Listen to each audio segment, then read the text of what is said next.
Hello everybody, in today's video I want to show you how you can shorten your Google Drive link. As you know, Google Drive link is pretty long and messy, and if you want to make it look cleaner or better in your post or wherever you are adding this link, you want to shorten this, and there is actually a way to do, but we have to use other website because there is no option in Google Drive. But before that, we are going to need to obtain the link. So I'm going to select this document for which I want to shorten the link.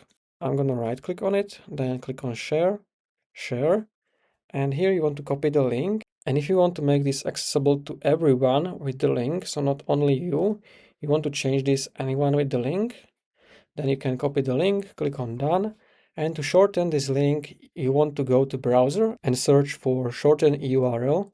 There's many different sites which you can use. I recommend using this TinyURL, or you can use this bit.ly.com. So you just want to open this, and here we should be able to paste the long URL. Underneath you will see the domain of the link, and you can add some alias behind it. So I can type checkmark Google Drive shorten link, and now it should generate this link with this alias on this TinyURL domain. And you can share this, you can visit it right from here, or you can just copy it. And if I paste it in the new window, you can see that it will open the file from the document. You can also generate a QR code if you want.